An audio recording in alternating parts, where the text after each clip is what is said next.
Pate is bleeding from the nose. Hey, Pate is getting a little upset right now. He's going. There goes Pate. Going back. Good, give it to him. Give him some of his own medicine. Pate throwing punches at Koury in the corner now. Koury's going back and he's going back into his truck.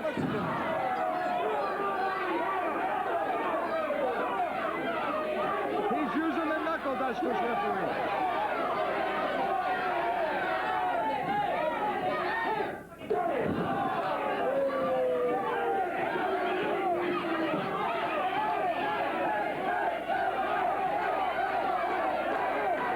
This is too much, bro. This is too much. It's disgusting, and surely Tom Allen will get a look at those knuckle dusters eventually. Tom.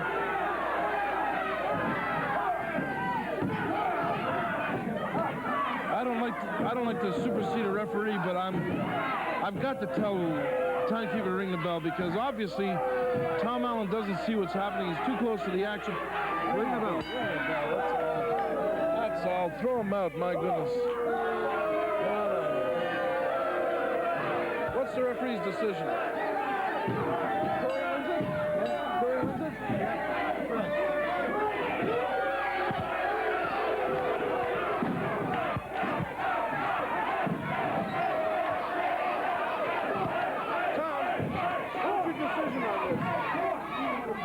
He did beat him. Bull Koury won the match. Going up to we know which one. Hey, listen, Tom, he's using some kind of a knuckle duster there. Reverse your decision on that. Reverse your decision on that, my God. He's carrying something in his truck. Knuckle dusters. And he's carrying something in his truck he's using.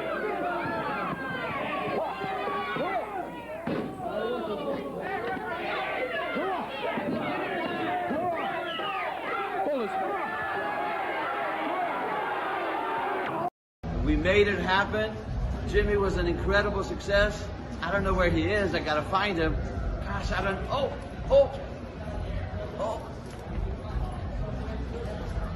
Oh yeah, George. Oh, George. Right George. here. Yeah. Hey, we did it, brother. Yes, we hey, did. Thanks to Dan. You know what? And in the ring with Dan and Benny. Hey, brother, man, hey, he's about the most cat. I just love him to death. I love you. Thanks for having me. Hey, you're the best. I'm telling you, brother. In the ring with Dan and Benny. Yeah. We love you. Thank you so much. Dan. Mwah. Oh yeah.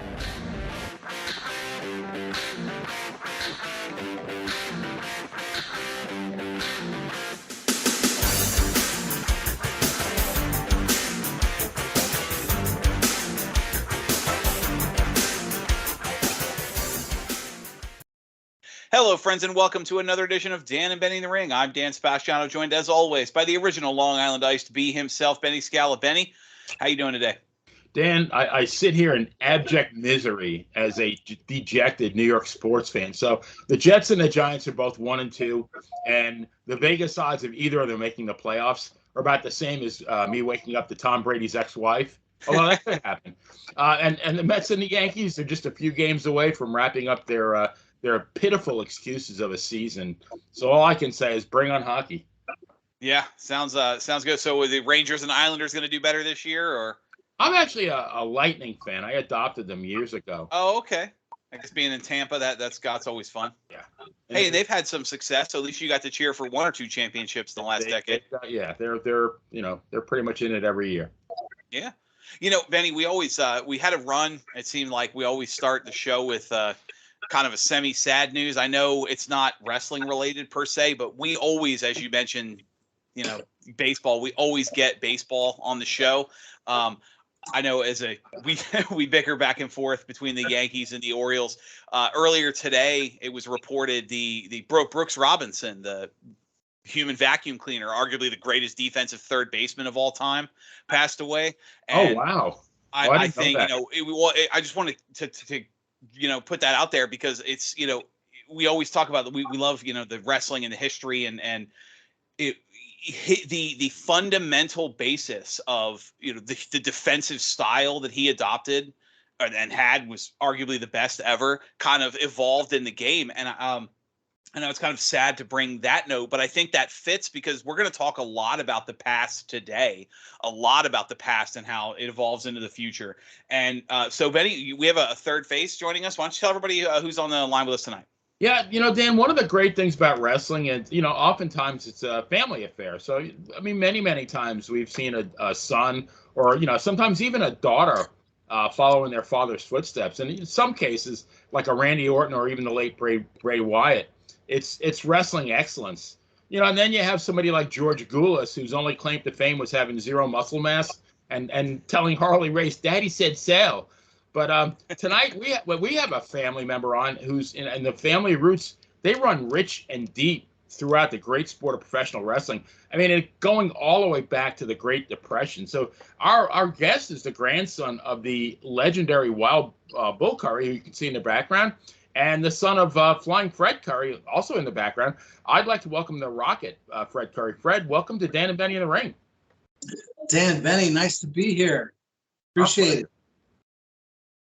Oh, we appreciate your time. We appreciate having you. Hopefully it'll be a lot of fun. I know we always start with the same question about how people became interested in wrestling, how they became fans. I mean, in your case, the answer kind of feels quite obvious, being born into a wrestling family. But I'd like to talk to for a few moments about your grandfather and your father. Like Benny said, grandson of Wild Bull Curry, son of Flying Fred Curry. I mean, their careers, both legendary. But as far as like what wrestling meant to them. Okay, so I guess I have to start from the beginning. My grandfather, Wild Bull Curry, grew up in the Great Depression era, and back in those days, he had many siblings, and they didn't have a whole lot of money. So basically, what Bull Curry, before he was Bull Curry, when he was around 14, 15 years old, would go to these carnivals. At the time, and he became one of these guys that would take on all comers because he was imposing in his look and his size, even for his age. So they would hire him to be in the carnival. So basically, they would take people in the audience, put them in there for 3 minutes. If they could take Curry down, they could win the ante. If not, he would win as well. Now, even back in those days, it's important to know that they were always working. There were shills in the front. They didn't make a lot of money, but in those days he would work for a basket of fruit or a basket of bread and take it back home to his family.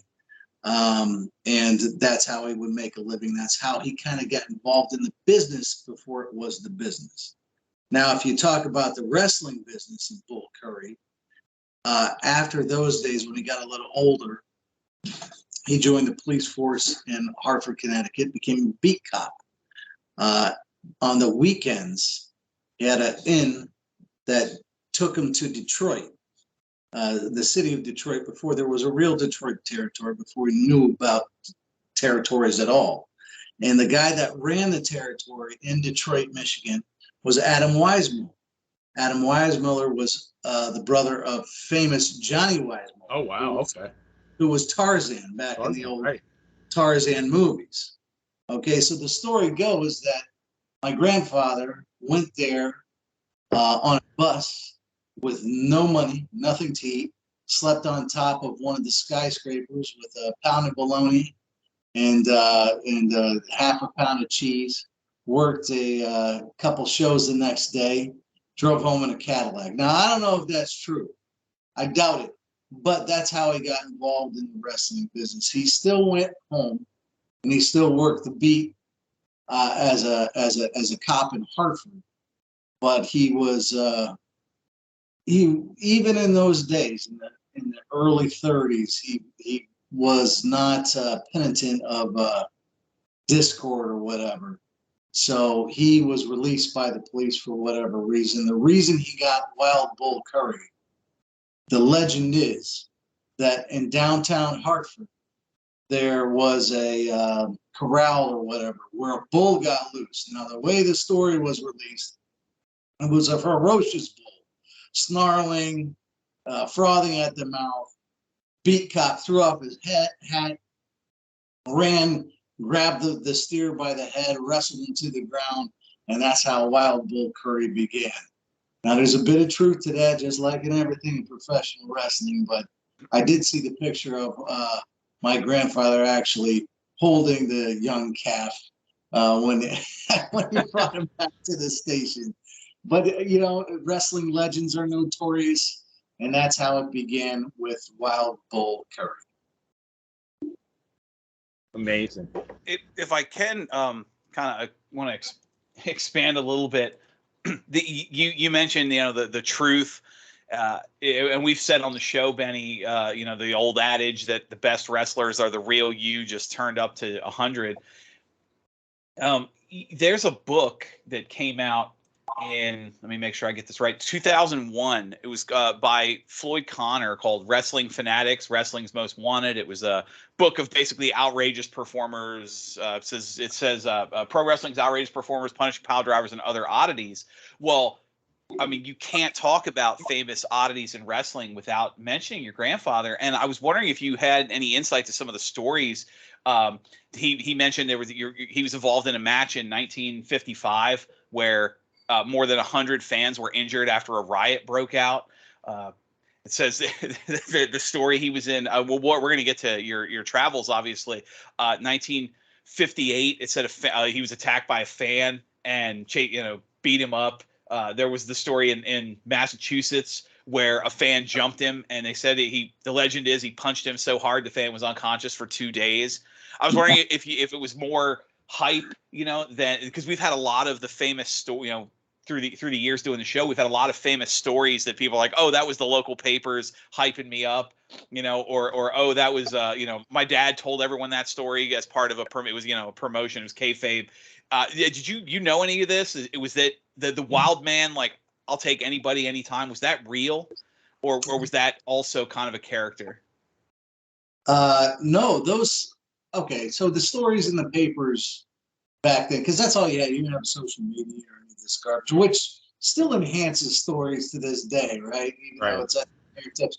So the story about the 100 people getting taken out of the arena, I think that was in Canada, if I recall correctly. Whatever the story was, it was true. My grandfather notoriously liked to start riots, and we called them Pa, so every once in a while, if I refer to him as that so be it. I mean, but we're talking about him. So anyway, Bull Curry, when he would go into these buildings, he was one of the few people in the wrestling business, like the Terry Funks, like the Bruiser Brodys, that if they went after you as a fan, now make no mistake, people might have thought it was a little bit more authentic back then, but everybody always knew what was up. When these guys would go at you, they would run away. And they would run away from Bull Curry or Terry Funk or Bruiser Brody or the Sheik or Abdullah the Butcher, because if you didn't run away, you'd get your butt kicked. You get knocked out, you get whatever. That's how they kept the business authentic, because they were authentic guys. So as far as the riot that 100 people went to the hospital, that's true. I mean, what's it take to go to the hospital? You get a splinter, oh my God, my head bumped on the wall or whatever. But that's true. There were other stories where there was another story in Vancouver. It might have been the same riot where Bull Curry had to run out of the building and ran down the street, jumped in somebody's window, and told him just keep it down, while the riot ran by him.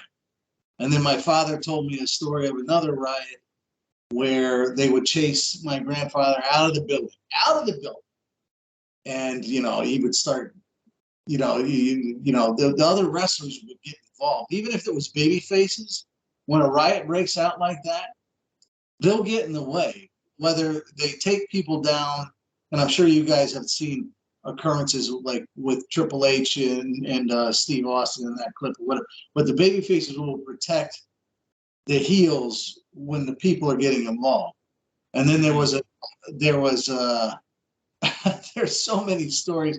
There was a story of I think my grandfather was working in Buffalo, and my father was watching from the mezzanine, and somebody hit him with a bow and arrow in the leg. Wow, jeez. I mean, the heat was real. You know, that this is why wrestlers in those days did not tell you where their authentic hometown was, did not give you what their real name was. They went by aliases, phony hometowns, because people took that stuff seriously. You go into Newport, Vermont, where they haven't seen a show in 3 years, and you start causing some havoc and insulting people's mother or whatever, they're going to take it personally. So, I mean, these stories are notorious. There's so many. Getting heat, causing riots. Bull Curry was the truth with all of that, for sure. And it was just business to him. The nicest guy you ever meet. But I mean, as far as in the ring, I'll give you one more story. Sorry. I was in Las Vegas at the Cauliflower Alley Club, and I was sitting there with Red Bastien. And we were sitting there talking about Wild Bull Curry. Red Bastien was a great name in Texas back in the 60s.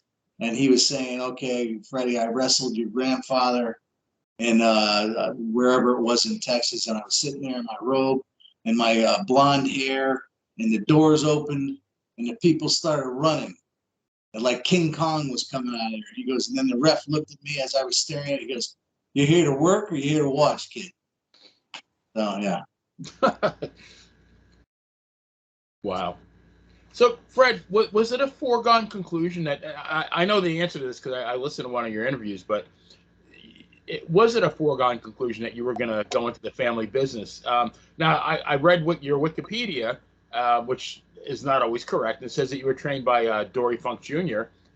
Speaking of great wrestling families, that's one of the best. Is that correct? That is correct. Was it a foregone conclusion? No, negative. Right. My father, followed my grandfather's footsteps loosely, and I'm sure you guys will have something to ask about that. But as far as I go, the intention for me was never to be in the wrestling business. My father's like, nah, you're a smart kid, you're a good-looking kid. Use your head for something other than a punching bag. But I was highly involved in athletics growing up. And when I went to college, I went to the Ohio State University. I played for the Ohio State with their lacrosse program. Led it 4 years, scholarship, all that jazz. And then that was right in the time when the Monday Night Wars were heating up, right? And everybody wanted to be a wrestler. When I was a kid, you had WWF in the 80s and Macho Man and Hogan and all that. We loved all that stuff. But like 1995 to 1999, me being of wrestling lineage, naturally, I was like, oh, maybe I want to do this. Oh, it must be so easy. And I asked my dad one day, because I'm in my 20s and just graduated from the Ohio State. And I'm like, I want to try wrestling. He was like, no, you ain't doing that. I'm like, come on, man, please, I could try. He goes, you don't know a wrist lock from a wristwatch. No way, you'll get eaten up. I said, give me a shot. So he took me to some wrestling school in Central Ohio. And we go there. This is in the infancy of wrestling schools. And there's this, I can't remember the guy's name. He was a really nice guy. He goes, okay, go in there with him and wrestle a match. I said, wrestle a match. Now, even though my dad wasn't still in it consistently, when I was a kid in the summer times with the Sheik, Bobo Brazil, all those guys, they would still do summer matches wherever they would do it in the Midwest. So I saw it. and I grew up around it, and I knew a little something about it. So he tells me, he goes, Freddie, go in there and wrestle that guy a match. Wrestle him 15 minutes right now. And I just came off of lacrosse, and I was in really good shape. Now, being in good shape and being in ring shape are two different things. Because being in ring shape is coupled with confidence, and breathing, and whatnot. Being in lacrosse shape, football shape, whatever, is a whole other thing. So it's all the same. He threw me in there with this guy. The guy guzzled me up, and I was dead in like 3 minutes. And he looked at me after, he goes, you still want to be a professional wrestler? I said, sure. Yeah. So he called Sabu up, and then Sabu said, hey, listen, call Dory up, Dory Funk Jr. Actually, wait a minute. Before that, Sabu said, call Terry up, Terry Funk. So he called Terry Funk up, said, okay, call my brother Dory Funk Jr., because that was right off of when Edge and Christian, all those guys got out of the Funk and Conservatory around that time frame. So Dad called Dory Funk Jr. up. Dory said, send him with me. And I trained with Dory Funk Jr., former world's champion, for about a year and a half in Florida. Ocala, right? Yeah, Ocala. Your favorite town, Benny? Absolutely. Scala from Ocala. Real horse town, not a cow town. Well, you mentioned the chief. I'm curious, or excuse me, the Sheik. I'm curious. Out of curiosity, you're listed. Your profile on WrestlingData.com, excuse me, has you your hometown listed as Columbus, Ohio. Although both your grandfather and your father are billed as from Hartford, Connecticut. Like you said, your dad spent quite a lot of time in the original Sheik's territory, based out of Detroit. Was that where he was homesteaded when you were born? Is that why you list Columbus as your hometown? What's the story behind that? So in the marketing, I always listed Hartford, Connecticut, my hometown, because of my grandfather and my father. Where I'm from is Columbus, Ohio. My father, like you said, was showcased for the Sheik. It's not like he didn't wrestle other places, but the Detroit territory for Flying Fred Curry was his home base, and he had a partiality to Columbus, Ohio, in that area. So that's where I grew up. And Bull Curry was partial to Columbus as well. So I am from Columbus, Ohio, even though my father and my grandfather are both still from Hartford, but Columbus was kind of like their homestead for a while. Bull Curry always lived in Hartford. No question about that. But he was partial to Columbus. So I grew up in Ohio. So, Fred, I have to get this bit of trivia in. Your grandfather was actually Bruno Sammartino's opponent when Bruno made his Madison Square Garden debut on January 2nd, 1960. And Vince McMahon was known to, when he had a hot prospect, he would test them with a tried and true, a good hand. And Johnny Rodz would do the same thing later on, where, anybody who came to the territory, Vince Sr. wanted to see how good they were. He threw them in with Johnny Rodz because he knew that he could trust Johnny Rodz. I imagine it was the same with your dad. Did he ever talk about wrestling Bruno? Because I know he wrestled him a number of times. No, there was never any. You're talking about Bull Curry wrestling Bruno, right? I'm sorry. Yeah, your grandfather. Yeah. Okay, so as far as my father talking about Bruno Sammartino, we always liked him, always commented on how strong he was. That story about Bruno's first match in the Garden being against Bull Curry was 100% true. But what is confused about it, Johnny Rodz was a veteran. Vince would stick in there, and Vince Sr. and Vince Jr. To bring out the best in people. To bring out the best in people is not something Vince Sr. would have done with Bull Curry. That was probably a marketing thing, and I don't know the specifics of it, but I'm sure Bruno won the match, and I'm pretty sure it was probably quick.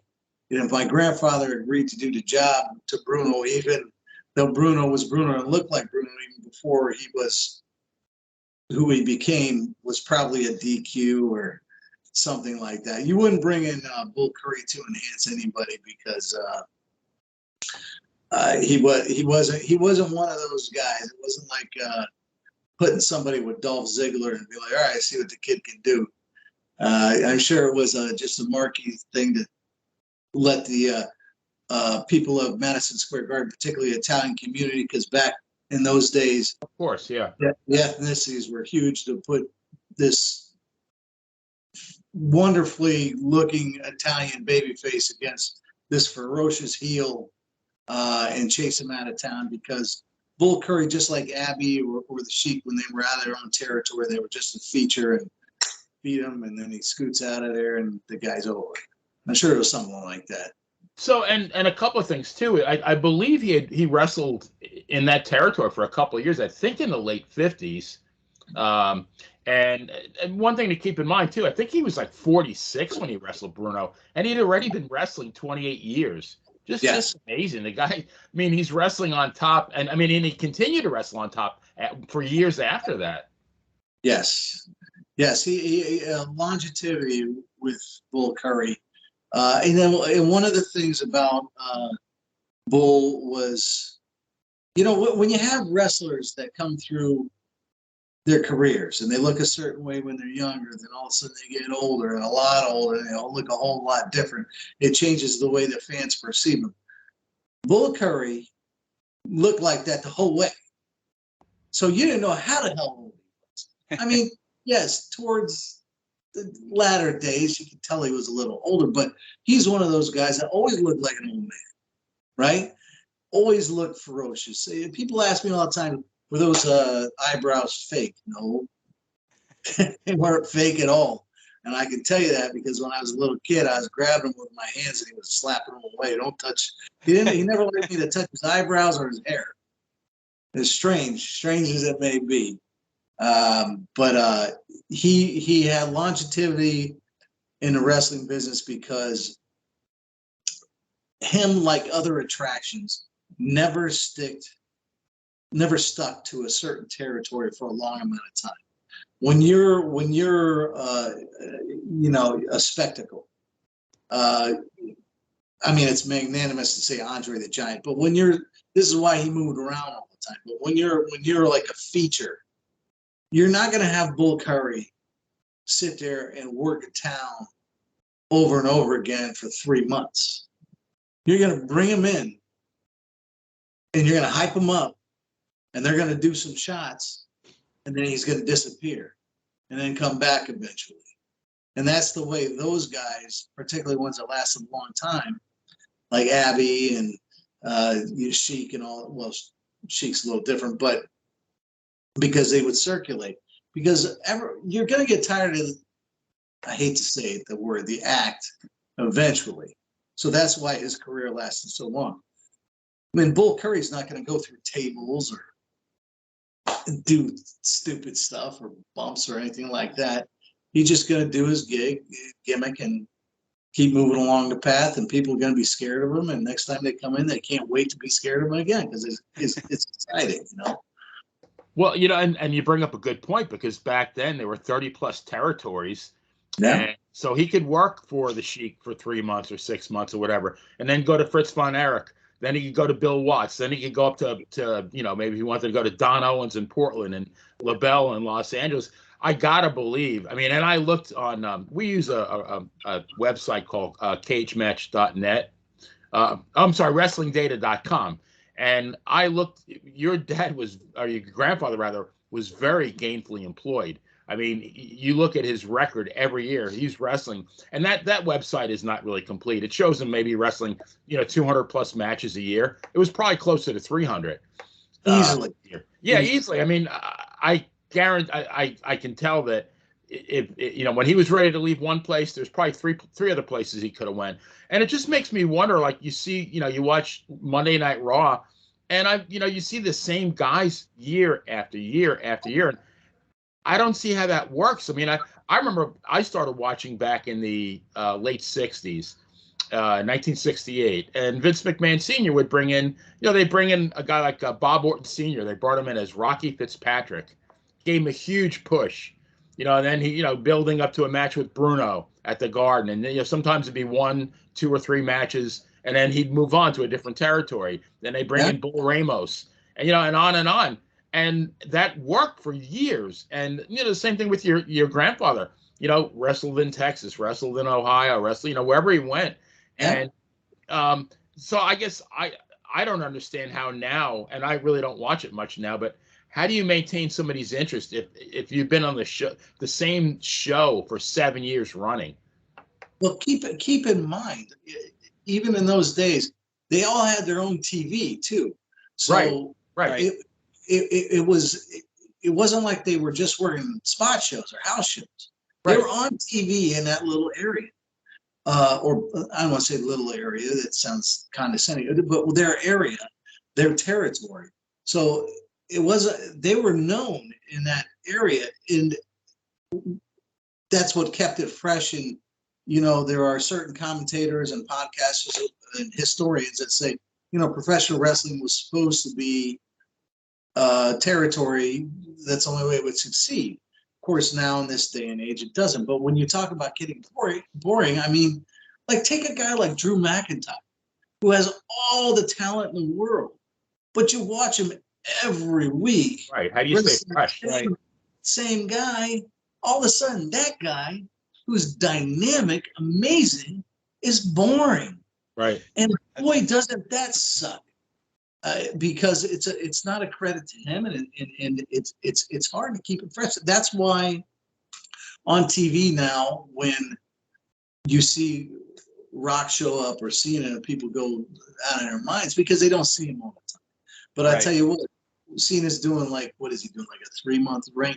They're gonna start doing Cena sucks eventually again. Oh yeah. Because it gets boring. He's not gonna care. He'll go with it. Right. But because he's the best. But but to our point, those guys had the benefit of staying gainfully employed because they just were an attraction.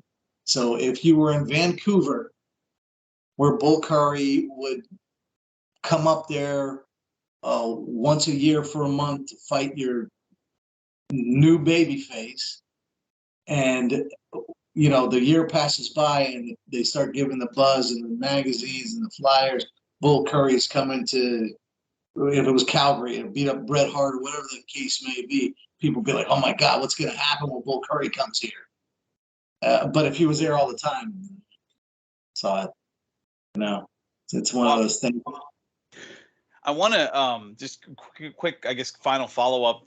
Talking about your grandfather in preparation for the show, I was looking up some stuff on him, and like Benny mentioned, he wrestled a lengthy bit of time. The match Benny talked about when he wrestled Bruno's debut match, that was what was that? 1960. 60. And at that point, Bull Curry was already kind of the elder statesman, and I found he was in the CWA in the Memphis territory. The episode I watched aired March 30th, 1976, and he, like you said, still looked the same. The eyebrows and chest hair which we joke about the eyebrows. That chest hair pretty legendary too. Was a little grayer, but here this is 15 years after he was already an elder statesman, and he's still tying these kids in knots. You talked about how he didn't go through the tables, but he's still even a basic bump. I know wrestling science, one of my little factoids that comes up a lot on the show, is a basic body slam from a 6-foot man is the equivalent of being rear-ended in a car at 30 miles an hour. That's wear and tear. Even if you're not taking the big table bumps, what do you attribute? Before we move on, what do you attribute to the training, the diet, the regiment? Was it some kind of superhuman ability, to be involved in wrestling so long, especially like Benny said, in an era when they were wrestling 300 plus matches a year. Nowadays, we see talent, especially with no house show circuits or minimal house show circuits. They may wrestle 5 times a month, and your grandfather's wrestling 300 times a year. And it's 16 years after he was already the elder statesman. What do you attribute to that? It's easy. He takes his own bumps. Meaning that those CWA shows, they were run by Lou Thez on promotion in those days. And if you watch those matches, and some are okay, some aren't, but my grandfather would take bumps on the apron, and the apron is unforgiving. So there's no give, there's no nothing, but he takes his own bump. So he knew how to take it and bump up. It wasn't like, I watch AEW every once in a while, and these guys will do these bumps where they're giving their body to somebody and they're taking a full-fledged, like, drop on an apron, which is crazy to me. They're not going to last. There's no freaking way.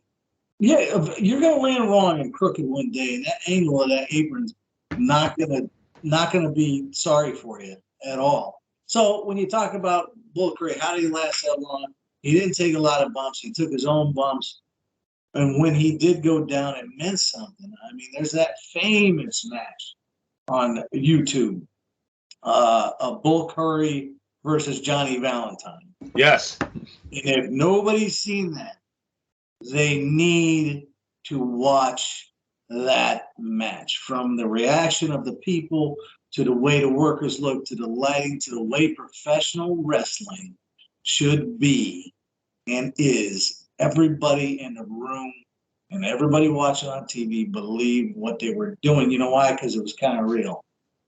So I don't know if you guys want to talk about that match. Or I was actually going to ask you about that, and you actually read my mind. I was going to say that match should be mandatory viewing for anybody who aspires to be a professional wrestler, because the one thing I saw was, and the one thing that wasn't really, I thought was that good about the match was Valentine did a horrible blade job in the corner. But other than that, like after that, your grandfather started laying in punches, and I have never seen punches land the way your grandfather was laying those punches in.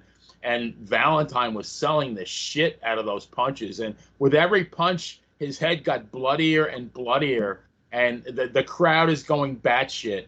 And I'm thinking, like, this is what professional wrestling was supposed to be. And, P.S., your grandfather was 56 years old. He wasn't a young guy. And he's wrestling 2 out of 3 falls match against probably one of the top wrestlers in the world. Top of his game. I mean, Johnny Valentine's 6'4", 260, legit, right? So, okay, I could talk about this match all day long because it gives me goosebumps, because there's not too many matches I can see Bull Curry go at it like that. So there's a story behind this match. This was 69. I really think the year was, it might have been 67, doesn't matter. So my father, Flying Fred Curry, was down there. Now, Flying Fred, we haven't talked about him a lot, but he was down. He loved working for Fritz Von Erich down there, all right, in Dallas. And we're talking about Paul Bosch in Houston for this show, right? So my father worked a match with Johnny Valentine in Houston on the big blue mat, Houston Coliseum, right? And they did some kind of spot where Johnny threw him into the corner. And now at this time, Bull Curry was out of the territory. It was just Flying Fred Curry in the territory, brand spanking new, fresh off the blocks. They knew him as Bull Curry's son, but Bull Curry had been gone for however they painted it. So Johnny basically did something where he picked him up and he threw him on the turnbuckle, but you have the turnbuckle here, and then you have the chain, the link that goes to the pole. He threw him on the link because Johnny Valentine apparently was kind of not nice when he didn't want to be. So he threw him there, and he tore my father's groin out, legitimately. Ooh. Legitimately injured him. All right, whether it was a shoot or not, who the hell cares? So, my father went back to Detroit. So Bosch is like, I'm going to use it. So they painted a whole angle around Bull Curry coming back to get vengeance on Johnny Valentine. Johnny Valentine was their version of the U.S. champion at the time, something like that. There were many versions of that, but I mean, they were all legitimate. So the match was painted revenge.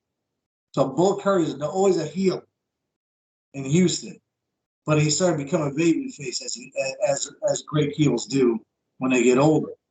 So they brought in Bull Curry to fight Valentine, and when you watch that match, they're serious, you know, getting ready for each other, and a 2 out of 3 falls is something. And the way my grandfather could throw a real punch and could throw a word punch, and there was about a millimeter difference between the two.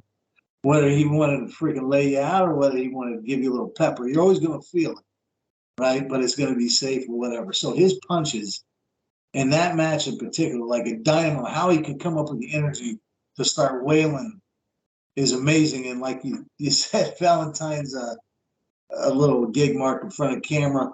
It's forgivable because nobody knew what the hell he was doing at the time. And, you know, they both took a fall.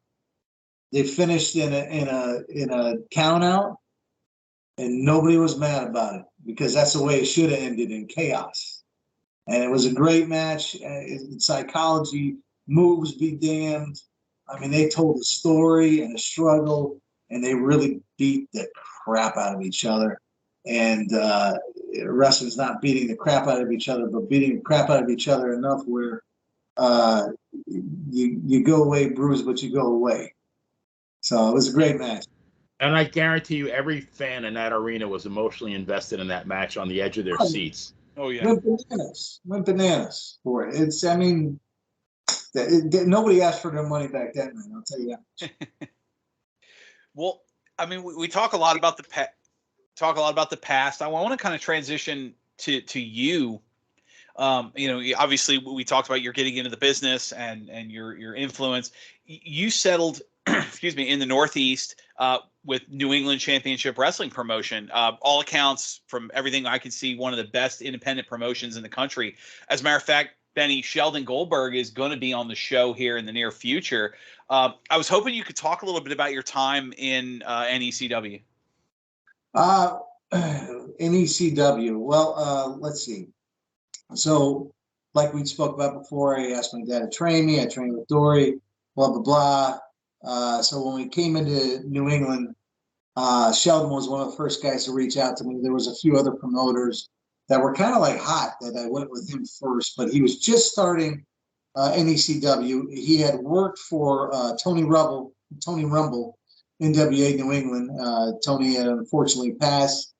Sheldon is a notorious wrestling historian, astute to the game. He knows more. He's forgotten more than I'll ever know about wrestling. So he asked me to work for him. So I did the first show with him and the first few stints. And that promotion, you had, whether it was John Cena, whether it was CM Punk, whether it was Frank Kazarian, they all came through there. And Sheldon always had me on a higher part of the card and always pushed me that I could work with all these. We were all newcomers back then, go figure. I worked for a lot of great promotions in New England, but I'll say New England Championship Wrestling was the best one. I ventured other places, but I would always, if anybody were to ever ask me my independent wrestling home, it will always be New England Championship Wrestling. And I can't say enough good things about Sheldon Goldberg as a man and a wrestling personality and historian. He actually sent his regards. I chatted with him. I told him that you were going to be on the show, and as well as Brendan Higgins, who's happy birthday, Brendan. Knuckles Nelson, and I asked him about you, and he said he's a class act. He wrestled for me in Salisbury Beach in 2000, so he sends his regards as well. And now, Fred, you were inducted into the New England Professional Wrestling Hall of Fame in 2018. Your grandfather was inducted posthumously in 2013, and your dad in 2015. So, given the family history, like the fact that you got inducted as well, did that make it even more special for you? Absolutely. The only reason I would ever accept that honor is it was linked with my grandfather and my father. I can't even think to walk in either of their shoes as far as that business goes. I'm lucky enough to be in it because of both of them. On a side note, Knuckles Nelson, I after working We for love him, Knuckles. He's been on our show twice. working for him in Salisbury Beach was amazing. He had a great production. I had the best time working for him. That was probably like the prime of my what I could do. So anyway, I digress. But the Nux, love you, buddy. Did you ever work with John Cena Sr.? Wasn't he a manager back Yes. then? Johnny Yes. Fabulous? Oftentimes, either he would, most times, because I was usually a babyface. I prefer to work heel when I could, like Worcester, Massachusetts. I always worked heel because they didn't like me and I don't like them to this day. Johnny Fabulous would always be managing somebody opposite of me. New England Hall of Fame was an honor. It's an honor to be next to my father and my grandfather. New England is there are no territories anymore, but there are regions. There's Indies. And we're all different. We're all different as far as the Indies go. Whether it's California, they do a style. Whether it's the Carolinas, Virginia, New England, Philly is its own entity. That's another story for another time. There are still. It's nice to know that there are still ways to define it too. You know when a guy has been working in Chicago. You know when a guy's been working out of Boston. You know when a guy or girl has been working out of California. And you sure as shit know when a guy or girl's been working out of Mid-South down or the Carolinas. It's funny that the tried and true history and the way that the people, and I'm talking about the fans, react to things, still carry out through all these years as far as where you see shows. It's incredible. Excuse me. We talked a lot, like I said, about the past and the present, and wrestling has changed so much since the days of the Wild Bill Currys and even the Flying Fred Currys. If your grandfather was still around, I know we said we wanted to focus on the past or present, but another quick past question: if your grandfather was still around, what do you think he would say watching an episode of Monday Night Raw, SmackDown, AEW Dynamite, and how much the business has evolved, even just since you started back in 2000 and over the last 20 years? He would first comment on his first thing would be, "Are they making any money?" And he would say, "Hey, yeah." He goes, "Okay, I'm all for it." That'd be number one. Old school wrestlers. Okay, they drawing? They making money? Good. The second thing he would say probably would, if he was looking at like some of these matches, if he was looking at the Bucks against the Lucha Brothers, he'd say, "Well, what's next? What, are you going to run them over the car, take a shotgun out? How are you going to end this match?" Or you mean to tell me that your grandfather wouldn't get into a match where he'd kick out of 37 finishers? My grandfather would not take one move from any of those guys. No disrespect to those guys, but he would probably get disqualified immediately and leave. That's what the finish would be. They would be like, "Hey, Bull, we're going to do this, this, and this," and he would agree to it in the back if they got him in the back. And once they got in the ring, he would pull a chair out, hit him with the head. That'd be it. No harm, no foul. Do you think we'll ever see wrestling back to the point where it's your grandfather against Johnny Valentine, like that kind of match with that kind of psychology? I can only hope so. There are glimmers of hope as far as that goes. Now, it's of course it's evolved, but you look at a guy like Gunter and a few of the other ones. There's psychology there. It's there, and if people want it, they do. but you got to have the right personality to pull it off. So we'll see. I don't know if it'll ever get back to Valentine versus Curry in the Houston Coliseum, but we can always hope. Well, what do you think about that? Should Go be ahead, Benny. required. Absolutely. You have to watch that match if you're going to be a professional wrestler, just to see how it used to be done. For sure. Well, you talk about making money. I'd be curious. There was it made a couple of headlines. A recent AEW show, their first big show back following the Wembley tour, with 70,000-80,000, and they were in Cincinnati, sold under 3,000 tickets for the venue. I'd be curious what your grandfather would say watching a show where 80% of the arena is empty and the main event is making a combined $4 million this year. If it depends on what his payday was, but I don't think he could even fathom 80,000 going in anywhere. But if there were 3,000 in the arena when there were supposed to be 10, he might not have made it to the ring. So at least they're making more money than those the hot dogs and handshakes I've been paying Benny with these last 2 years. Hey, there's nothing wrong with hot dogs and handshakes. I like hot dogs. Yeah, hot dogs are good. Depends on the hot dog. So Fred, you got out of the business at a relatively young age, and I took a look at your social media, and I see this place called the Coast Guard House, and I think I gained a couple of pounds just looking at all the food. What got you into the hospitality business? There is no greater partnership than the hospitality business and the wrestling business. I'll tell you that. A lot of us breaking in always break into hospitality, whether serving tables, bartending. I mean, there's no place you learn how to work people more than behind a bar or carrying a tray. So it's a natural partnership getting into hospitality. Coast Guard House is 40 Ocean Road, Narragansett, Rhode Island, 401-789-0700. It is a business casual, mostly seafood, but pastas, chops, steaks.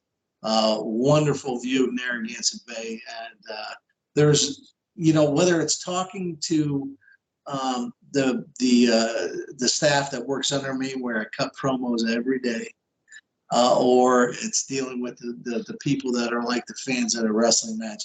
There is no compliment to professional wrestling or no better satisfaction to satisfy my remembrance and desire to be back in the business than working in hospitality, particularly at Coast Guard House in Narragansett, Rhode Island. It's an exact compliment. It's the same gimmick, just a different amount of people and a lot less blood. So I've had 2 lobster rolls in my entire life. I think I might have my 3rd there. Oh, you should, brother. You should. You will not disappoint. I promise you. Oh, I know that. Wow. Outside of wrestling and baseball, there's nothing I think, Benny, you and I talk about on the show more than food. Just out of curiosity for our listeners and our friends on YouTube out there, if you're going to the Coast Guard House for the first time, what's the must-try menu item? Oh, lobster roll for sure. If not that, lobster ravioli or lobster mac and cheese. It's lobster, Rhode Island. Yeah. Lobster ravioli, really? Yeah, oh yeah. Dynamite. I tell everybody I'm a light eater. I start eating when it gets light out. So yeah. It's a perfect place for you guys. Oh, you guys can see me anytime you want. I'll take care of it. All right. Our next road show live from the Dan and Benny live. From the Hell yeah. Well, Brett, Knuckles will come down in his Harley. We'll be all set. Oh, that sounds like a great plan. Well, Brett, I mean, a lot of good stories tonight. We appreciate you talking about your family. We want to wrap up with you. I know you got the restaurant. You're still very involved, very active on social media. What does the future hold for Fred Koury? I'm just going to keep on keeping on, and I'll still be involved in wrestling. It's always going to be a passion and a love, and I just want to finish by saying I'm so honored that Wild Bill Koury was my grandfather. My father, Flying Fred Koury, who we didn't talk about as much tonight, but he was the world's greatest babyface, most popular wrestler, PWI. Great drop. 1973. And gentlemen, it's been a pleasure. I'm honored that you had me on, and I'd be more than happy to visit with you guys again, whether it's over a lobster roll or talking about something else. Sounds like a plan to me. Before we let you go, I do have one kind of last request. Before we got to recording, when we were setting all the cameras and everything, you had a really neat story about that poster behind you. I was wondering if you would be so kind as to tell our fans that story, because we weren't recording at the time you told us. Okay, so this is a hard to find, ever to find poster. Back in the 30s and 40s, and even before then, the promoters would paper the town. And sometimes you had flyers, and sometimes you had big cardboard posters like this. I found this in my grandfather's basement. Now, this is a legendary story that was passed on to me that I did not necessarily believe until I found this artifact right here. So Jack Sharkey, he was one of the boxing champions of the world right around the time of Jack Dempsey, so on and so forth. He lost to Joe Louis his first fight. He was a real deal. Back in those days, boxers, former boxers, would always be involved in the wrestling business. He happened to be refereeing that night. It was my grandfather, Bull Curry, against Manuel Cortez. Now, they didn't really talk about matches so much then. They just went out and did them. So Sharky's going to referee the match. Somewhere along the line in the match, something went wrong, whether my grandfather didn't like the way it was going or whatever. So he happened to de-pants Sharky in front of the whole crowd, which Jack Sharkey didn't take very kind to at all. So they finished the match, got back in the dressing room, and Jack Sharkey went to confront Bull Curry. At that time, it wasn't a good idea for Jack Sharkey to confront Bull Curry. So as legend goes, Jack Sharkey picked up a chair, Bull Curry picked up a table, bottles flew, big Donnybrook. They had to separate them. They wouldn't talk to each other until next month when they sold the building out. There you have it. Benny, as we wrap up, final thoughts to you? Yeah, something just occurred to me. I think the very first wrestling magazine I ever bought in 1968, because, growing up in Long Island, and the only wrestling that I was able to see at that time was, the WWF. And in my mind, that was all that existed. I thought that was it. And then, I buy this magazine and I open it up and I see, and your grandfather was in the very first magazine that I ever bought. I think it was called Wrestling Review. And yes. Here is Wild Bull Curry, and I'm thinking, like, holy crap, this guy looks scary. And I'm just like, it's so surreal now. Like, all these years later, I'm talking to his grandsons. I just, I tell Dan all the time, sometimes I feel like pinching myself, but I'm at the age where I can develop clots. So I really try not to do that. That's great. Yeah, Wrestling Review, that was one of the big ones. It's great. But yeah, stuff. he was in the very first one. I remember that like it was yesterday. It's like Wild Bill Curry. I'm like, damn, that guy looks scary. Should have kept it. I wish. Hey, if I can find that magazine, I'll send it to you. All I've right. got a lot of them. And that's when you know it's memorable, Benny, because, you remember a magazine you bought 60 years ago, probably can't remember what you had for lunch at your age. No, I know. The first thing I do in the morning is I open my wallet, look at my driver's license so I know what my name is.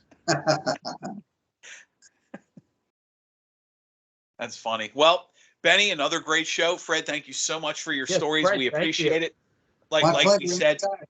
Oh, absolutely. And we'll definitely, like we said, we focused a lot on your grandfather. We'd love to have you back on, maybe to focus more on your father's career. I would love to do that, please. One of the, without question, we talked about, your grandfather was in some matches that are must see for everybody. Anybody that loves wrestling, especially as things have transitioned more towards the high flying. Your father is on the Mount Rushmore of drop kicks. Such a pretty drop kick. So, I'd love to talk more about his career in the future. Please.